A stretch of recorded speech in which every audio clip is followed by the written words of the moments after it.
Welcome to Et Al., a podcast from Baylor University Press, where we interview authors and publishing experts to bring you the best scholarship in the fields of scriptural, historical, and theological studies, as well as the world of academic publishing. Thanks for joining us. Well, welcome to Et Al., a podcast of Baylor University Press. I'm very happy to be joined today by our very own David Musick. David Musick is Professor Emeritus of Church Music at Baylor University, and he has been all over the United States teaching for a very storied and excellent career, has published many books, including this, recently out with us, Baptist Hymnody in America. And this book is a documentary history covering from just prior to the traditions of Baptist hymnody in America, so starting back in England, and then how that feeds into America, all the way up to some present-day concerns. It's a fabulous book, a very interesting read. I'm very excited to talk to you about it today. So thank you for joining us. Thank you for having me. So, presumably all Christian traditions that incorporate singing do so in some way to worship God. But they're all going to understand that in perhaps subtly different ways, and that might influence how they write and prepare that kind of music. So what is it about Baptists that structures the way that they worship through song? What are the specifically Baptist concerns that inform that? Well, one of the things is that Baptists are not a creedal people. We don't recite creeds and confessions like some other traditions do. And in many senses, congregational song serves as the substitute for the creeds that other traditions have. Now, other traditions, of course, also sing hymns and congregational songs. But for Baptists, that's what one of its primary purposes is, to serve as a teaching tool and a confessional tool for the members of the congregation.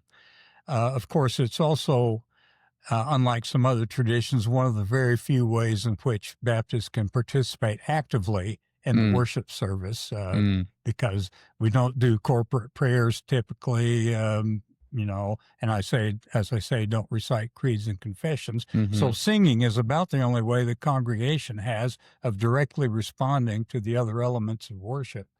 So it's basically a way of teaching doctrine and expressing what Baptists believe. Baptists also use song as a connective element between elements of worship. So to transition from, say, the offering to the sermon, or from the announcements to the beginning of worship, those sorts of things. Right. And unfortunately, sometimes we use it just as something fun to do before the main event, which is the sermon. Sure. Yeah. So I suppose then that one of the ways that one of the things that we might expect from a book like yours would be some attention to the doctrines that are being expressed within this music, because if it is a teaching tool or a confessional tool, as you said, then there are going to be some distinctly Baptist, perhaps, confessions embodied in these hymns. Could you outline a few of those for us? What are some of those distinctly Baptist confessions that come out? Well, of course, one goes back to the name of the denomination itself, Baptists, because we have a distinctive view of baptism that's shared by few other Christian denominations. The Disciples of Christ is one that has similar views of baptism. So baptism hymns have always been an important part of our tradition. Same thing with the Lord's Supper, because we have a memorialist view of the Lord's Supper, which says it's symbolic rather than the literal body and blood of Christ. And so you find that in the history of Baptist hymnody, Baptists start off writing hymns for the Lord's Supper and baptism and compiling them as separate books because of the importance of those doctrines. So that's one element of what makes Baptist hymnody distinctive from other traditions. Now, actually, in recent years, we haven't done much in the way of baptism hymns because, we tend to use just general hymns of commitment and that sort of thing. But throughout our history, that's been a very important element. Well, I find it very interesting, because you see the formation of Baptist identity around these doctrinal distinctives, which is expressed, reinforced, perhaps even forged in the context of music making as well. so that the hymns are reinforcing this identity, perhaps even creating this identity in the people singing. Well, that goes back to what I said about, one of the purposes is to express our beliefs or to form our beliefs. There it does both at the same time, which is kind of interesting. Yes, yeah. Okay, so one of the things that I really do love about this book, and it's subtitled A Documentary History. And so, there's a lot of ways to write history, and you could have written, a series of, kind of narratival account of what's happening, offering examples here and there. But this is not that. This is a firsthand encounter with primary texts. So could you talk to us about the format of the book and why that's significant? Sure. Actually, I have done the type of book that you mentioned with my friend Paul Richardson from Samford University, which was a general history of Baptist Hymnody. Then this book follows much of that same outline. But I begin with, of course, an introduction, sort of setting the scope of the book, and then dealing with the English Baptist, because that's where the American Baptists come from, ultimately, and then trace it, basically, the history of Baptist hymnody from early evidence of Baptist singing in America through the 21st century. And each chapter contains several documents from the period that's under discussion there, each with an introduction to kind of set the stage and provide some biographical information on the author and some things, what to look for in the writing to follow. And then I try to transcribe a writing exactly as it appeared, or as nearly as I can get to the way it appeared, complete with odd spellings and mistakes and one thing and another, and trying to point those out where they occur. So it's interesting to see in their own words what people of that time said about congregational song in the Baptist tradition. Yeah. In reading through your book, there is this incredible sense of proximity to what's happening, because these texts and the way that you've preserved them and the way that you've notated them, I think it really does help us get close to what's actually happening.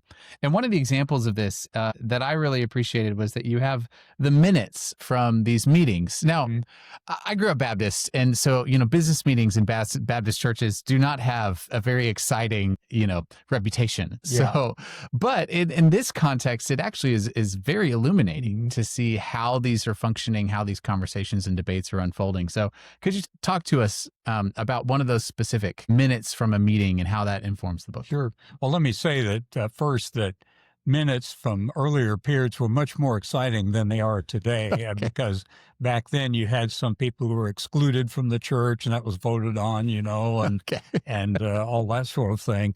But I've got actually several examples here, if you want to. Yes, please. From the First Baptist Church of Boston in 1728, we find, voted that our brother Skinner Russell be desired from that time forward to set the psalm in public. And that tells us several things. First of all, they were singing psalms, and they had appointed someone to set the psalm, which means he read or sang a line of the psalm, and then the congregation responded to that by repeating it back to him, which suggests they were not using books. Right. That he was presenting the line to be sung, and they would sing it back. And he also then chose the tune they would set to it. That tells us several things about how they were singing then. In 1740, the same church voted to sing that version of the Psalms done by Dr. Brady and Mr. Tate, so long as no objections should be offered against it, and when any should, then this vote to be reconsidered. Well, again, that tells us now they're using a book, and they're using a psalter that was published in 1696 by Nahum Tate, who was the poet laureate of England, and Nicholas Brady, an Irish pastor. And so now we know what they were singing in terms of what book they were singing. What it really fascinates me about that example, though, is the line, if anybody objects to it, then we're going to reconsider this vote. And in a Baptist church, that's dangerous. It does. It sounds like you're opening yourself up to quite a lot of However, there's conflict. no record in the minutes that anybody objected, so evidently it was all right, because there's no more mention of it until they replaced that book with another one quite a bit later. In 1759, This day the congregation began to sing without the psalms being read line by line. So what Skinner Russell had done, they said, was no longer needed. That was 1759. However, they continued discussing that issue through 1803. So it evidently took a long while to die out. Yes. Yeah. So, again, we can find several interesting things like that. Wow. In the minutes. In the First Baptist Church of Philadelphia, 1761, granted 40 shillings a quarter toward defraying the expenses of a singing school, which was to teach the people how to sing. Yes, So they hopefully wouldn't have to do lining out anymore. In 1763, I'm reading it exactly like they wrote it, some was not pleased with 2 tunes sung at meeting. Agreed for the satisfaction of all in time to come that Reverend Morgan Edwards and then 3 other people do agree with Mr. Benjamin Hellings, who was the song leader, that no tunes be introduced except they approve them. About 30 years later, the committee appointed the 5th of January last to fix on a collection of psalm tunes to be sung in public worship, having presented a list, and the church agree unanimously to adopt them, and they are as follows. Then there's a list of 31 tunes that they approved for use in the church. Wow. And that may not seem like a lot. The hymnal today typically has 600, but we only sing about 30 of those. Sure, yeah, that's true. Most of the time. So that tells us exactly what tunes they were singing. Wow. It doesn't tell us what text they sung them to necessarily, but that they were singing that. So would the entire congregation then be educated in the tune, so they would have some process of learning it? Well, if they did the singing school like they Right. had said earlier, however, new people would join who hadn't been to singing school and that sort of thing. In 1804, the committee appointed on singing be authorized to fix upon some suitable person who is a member of this church to lead in public singing. About 2 months later, on motion resolved that the minute restricting leading and singing being confined to members be rescinded. So now that somebody from outside the church could come in and lead singing. You find that happening periodically throughout history when there's nobody qualified in the church, and they wouldn't have hired somebody like a minister of music like we have today, because the churches tended to be small. In 1804, later that year, resolved that the 4 new pews in the gallery be appropriated for the use of persons to assist in singing. Well, why does it take 4 pews to have somebody that helps? Well, that suggests that there's a choir. Right.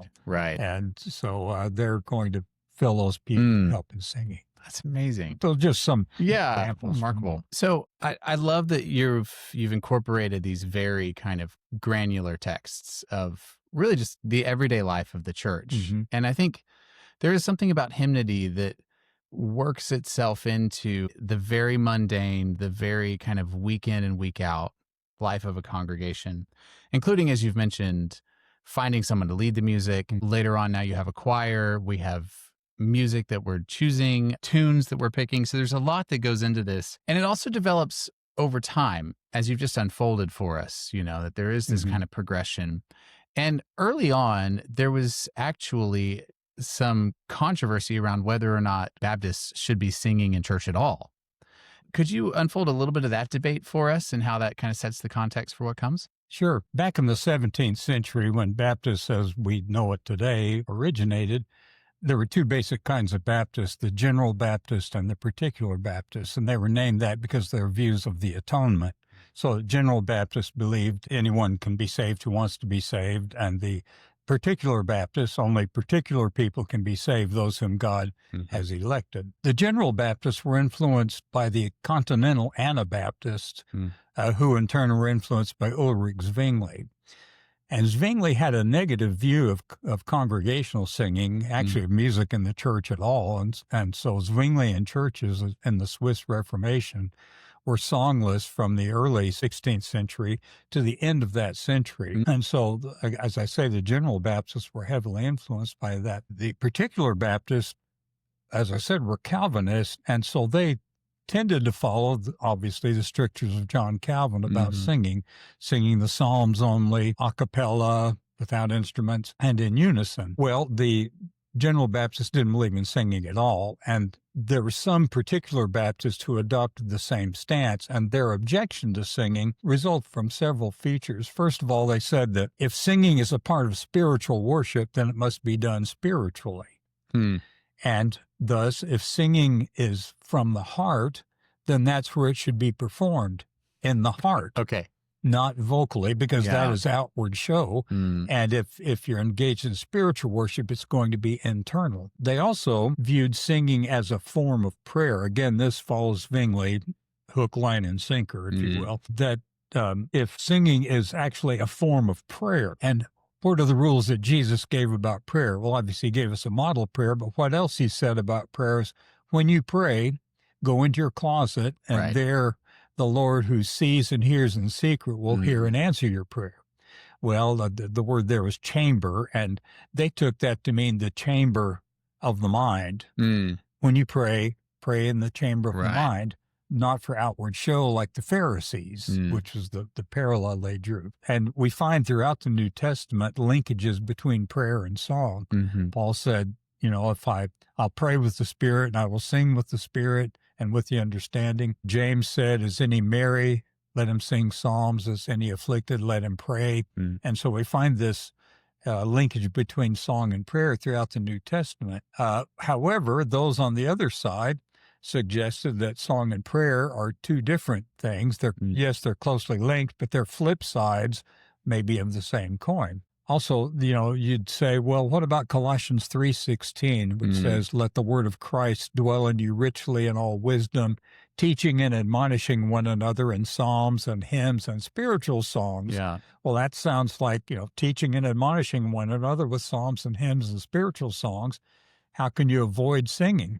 Well, the last part of that verse says, singing with grace in your hearts to the Lord. And so they could turn that around and say, no, it's talking about singing in your heart. Of course, that does beg the question, how do you teach someone else without making a sound? Sure. And so that was the chief argument against the anti-singers, if you will. In 1691, the English Baptist pastor Benjamin Keach published a book called The Breach Repaired in God's Worship. The breach he was talking about was no singing in church. And he tried to prove that when the Bible talks about singing, it's talking about a vocal utterance, not, internal kind of thing. Yeah, he says the internal thing is correct and is part of it, but it needs the vocal expression to be true singing. And so he used the example of Moses and Aaron coming down from the mountain after receiving the 10 Commandments. And Aaron says there's a noise of war in the camp. Moses says, not the noise of war, but the voice of them that sing do I hear. It's proving that this was a vocal utterance they could hear. Yeah.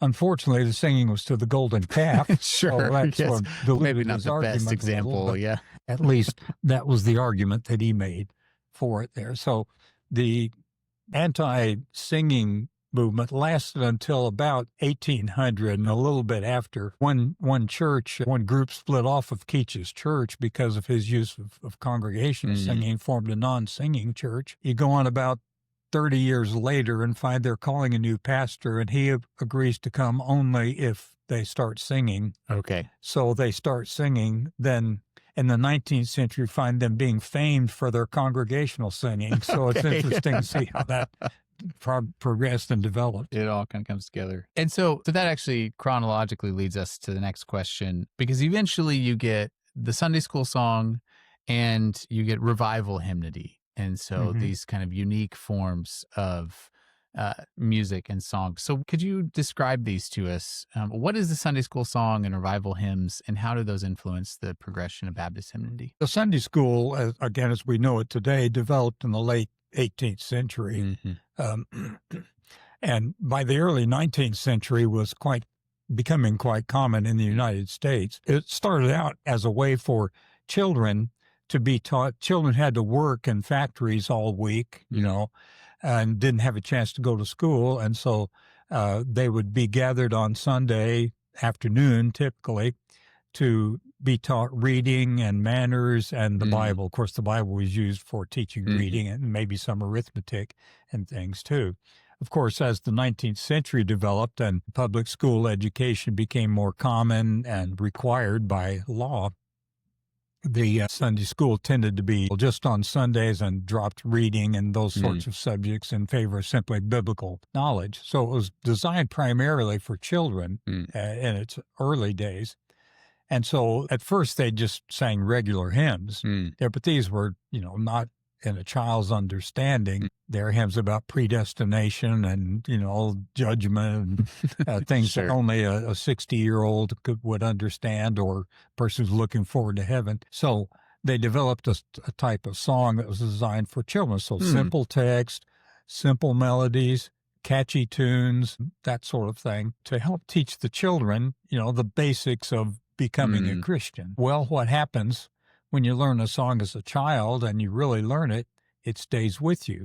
And so you bring that into the church then and want to continue singing those kinds of songs, and they end up in the hymnals. Right. The revival hymn was somewhat similar in some ways in that it's kind of like a catechism hymn, like the ones for children, in the sense that it's for the unconverted, the person on the street. And these were used in the great revivals that developed in the 19th century by Finney and then later on Moody and Sankey and some of those folk. And so they, again, simple text, simply presenting a gospel message with a tune that's typically in the popular music form of the day. This sounds very much like contemporary Christian music. In fact, you could call it the contemporary Christian music of its day.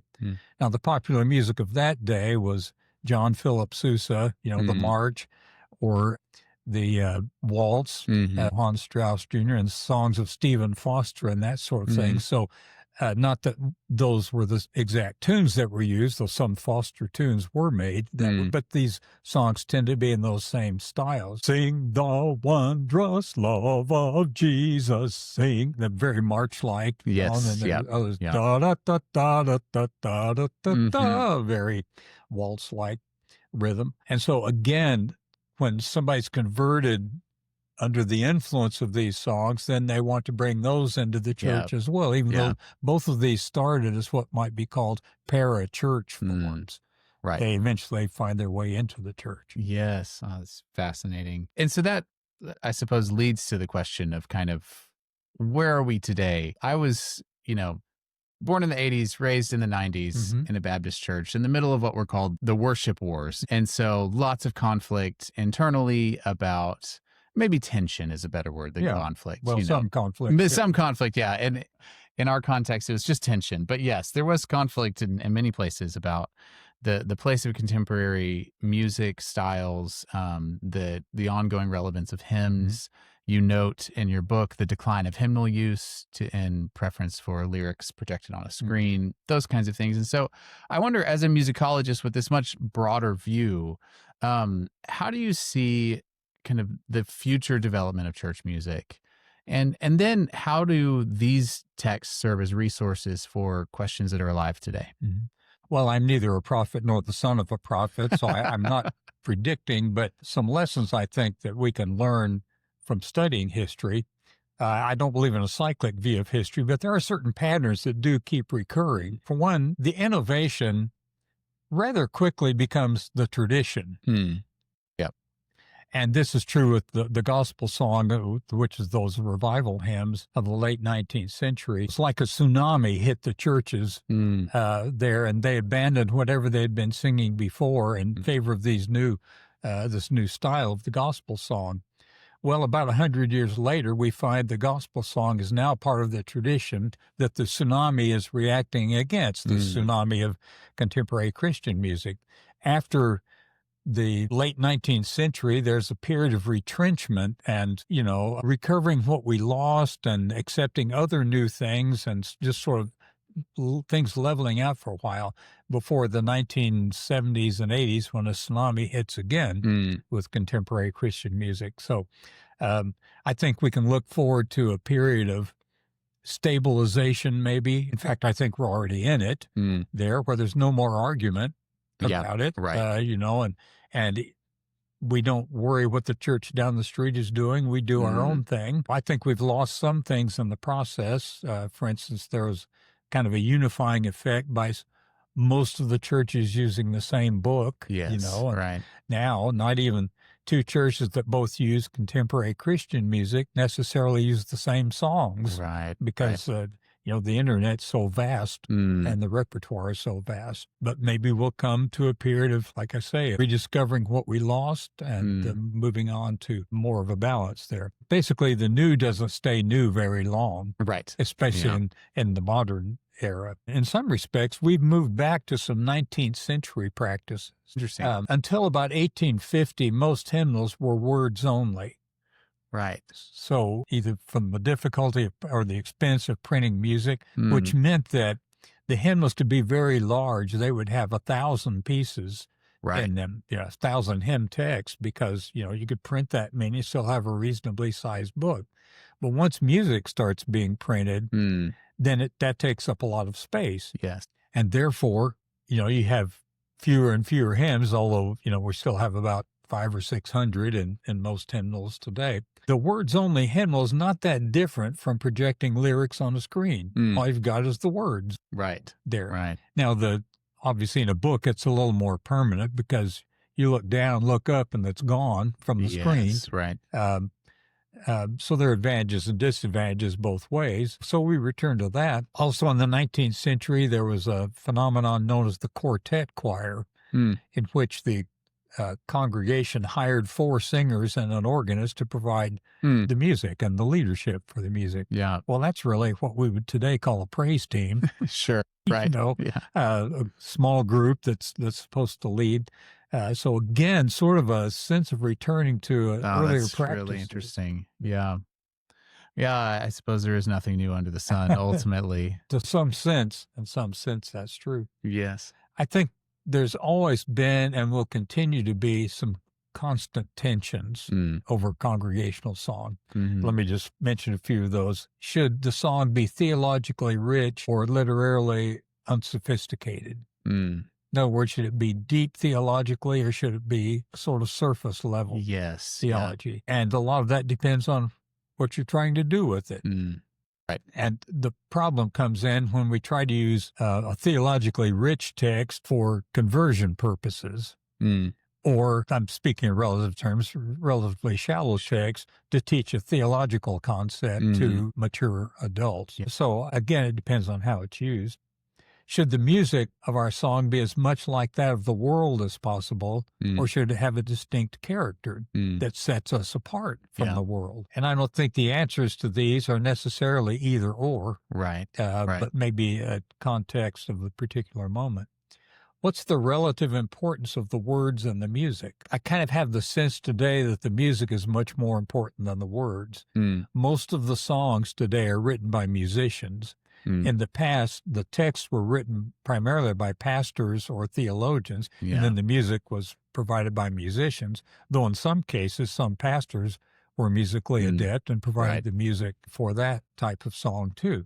So essentially, it strikes me, perhaps incorrectly, but it does strike me that the words are there basically to hang the music on these days. And so I hope we would get back to a little more emphasis on the text itself and make the text a little more believer-friendly, so to speak. So should the music be primarily for the believer or for the lost? Ultimately, it comes down to that. Yeah. And that helps determine what type of music, what type of text you use, and so on. Yeah, I think one of the things that I hear you saying is that it's still crucially important to think critically about these things. It is. And that's what I hope the book does, is help people see, well, here's a problem that was faced in the past that's similar to what we're doing now. It's not going to be exactly the same, obviously. I mentioned the quartet choir. Well, 4 singers and an organist. Well, today we have a praise team with, varying numbers, but 3 to 5, let's say, but now accompanied by guitar and drums. And so there are going to be obviously no similarities in the musical sound, but the approach is the same. Yes. And that's what I think we need to deal with, is what's the approach there. Yeah, absolutely. And I think this book is a marvelous invitation to think critically and to engage historically as well.